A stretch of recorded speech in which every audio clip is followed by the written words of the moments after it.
This is Tanya from South Street Cookies, and in this video we're going to talk about how I made these two cookies for a Three's a Treat birthday theme, and they have this swirly lollipop design. To start, I'm going to show you how I prepared the icing bags for the lollipop swirly effect. So all 5 of these colors are a very stiff royal icing.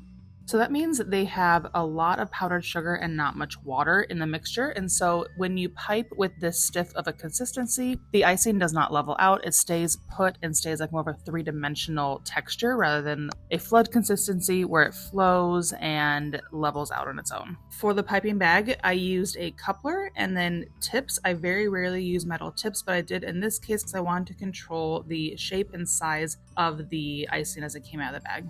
Not all of my metal tips are numbered, so I'm not sure what size these are, but I prepared 2 bags, one with a small tip and one with a very large open one. And that's also why I'm using a scale, because I wanted the bags to be even, so I weighed out the first bag and then made the second one the same size. I lined the bag in a tall tumbler so that it was easier to fill, and then I cut the tips off of the bags that already have the icing in it, and I cut them really large. And then once all the bags were cut, I started filling the piping bag. Now, to be totally honest, I am lazy when it comes to this sort of thing. More often than not, you'll see people line the icing in a piece of saran wrap and then roll that up and put it in the piping bag. I skip that step and I just line the actual piping bag and don't worry about the saran wrap. So I'm just going around the bag in a circle where I am lining the colors somewhat evenly around the edge, and I'm starting with just one strip of color each, and then after that I'm going to go back and fill the bag up full with all the icing. And we're just going to zip right through this part because you get the point. I'm just filling the bag up one color at a time until the bag is full, and I'm trying to get mostly even sections with the colors. And then once I take the bag out, you can see how the colors are all spaced out and separated, and we're going to twist the top and then clip it and then set this aside for later. So first we're going to start the lollipop design. This design has a large bow and then a stick on the bottom half of the cookie. This cookie cutter is from Mike's Cookie Cutters on Etsy, and I'm using all a flood consistency for the bow and the stick. To start with, I'm taking my flood consistency lime green icing, and I am just outlining all the different sections of the bow. And then next I took the same icing and I'm flooding in all the different sections. I didn't cut the bag any larger to flood, I just squeezed the bag harder to make the icing come out faster. And I'm flooding every other section, and so I'm allowing the sections to dry before flooding the ones right next to it, and that's what gives it that nice definition and so they don't all flow together. So after I flooded those first 2 large sections of the bow, I hopped down to the stick, which is in white icing, and again it's the same icing for the outline and the flood.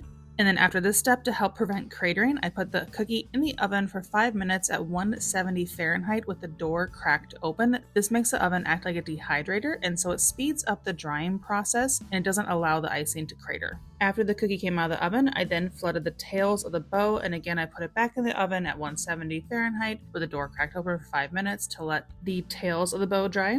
And then lastly, I flooded the center circle of the bow, and then again I put it back in the oven for 5 more minutes to help it prevent from cratering. Okay, so here's the fun part. So for the lollipop, I just have the opening of the tip flat against the cookie, and I'm doing a tight spiral from the center of the cookie going all the way around to the edges. This is just one smooth motion. I'm not picking up the bag at all until I'm completely finished with the spiral. And I'm making it really tight and so there's no openings between all the different layers. There was an air bubble you'll see on the pink and yellow section towards the right, so I'm just taking my scribe and I work the icing back together to help camouflage that.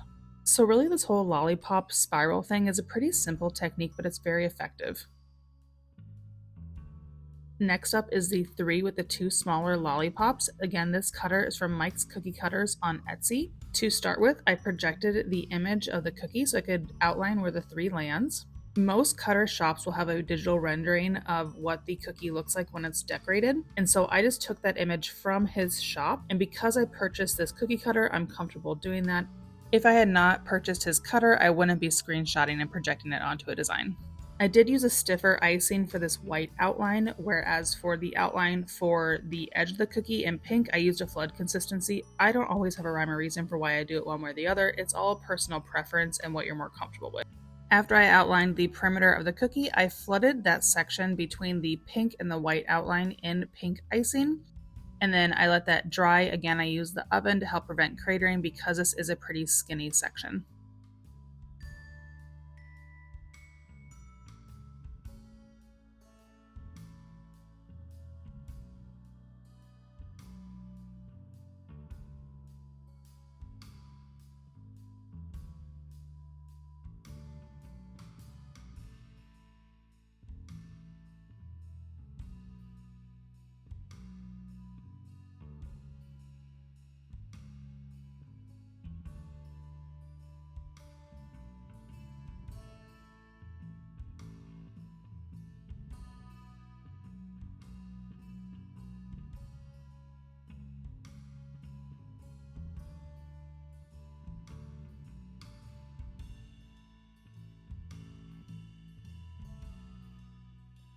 Next, I filled the rest of the cookie in with a white flood consistency royal icing, and I filled it nice and full to cover up any of the outlines that are still visible.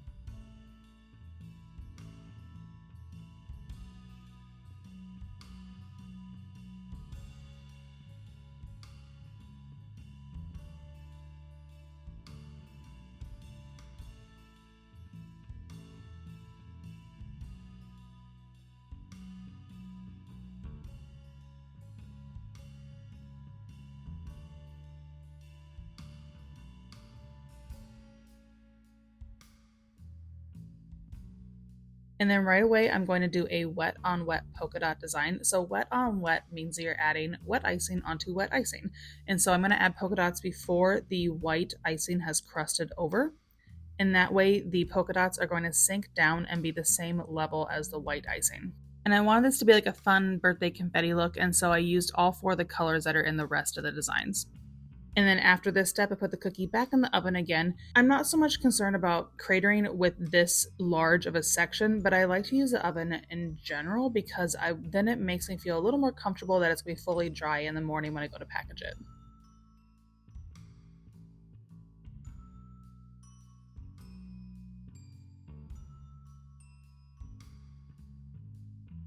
Okay, and lastly, I'm going to add my two lollipops. It's the same sort of technique as the really large lollipop. They're just smaller with a smaller metal tip. So I'm just making a tight spiral and I'm filling up that section where the cookie kind of juts out in a circular spot for what would be balloons on the original design. And I did overlap the top lollipop just slightly over the bottom lollipop, but I didn't want to do it too much because I didn't want it to sit unevenly. And the very last step is adding these sticks on the lollipops, and so I'm taking my stiffer white royal icing and I'm doing just two basic lines down the cookie, and I crisscross them at the bottom. I talked about the different consistencies that I used in these designs, but I didn't show how to actually make them, and so I'm going to link another video that I made a while back where I show the different types of icing consistencies and how to achieve them.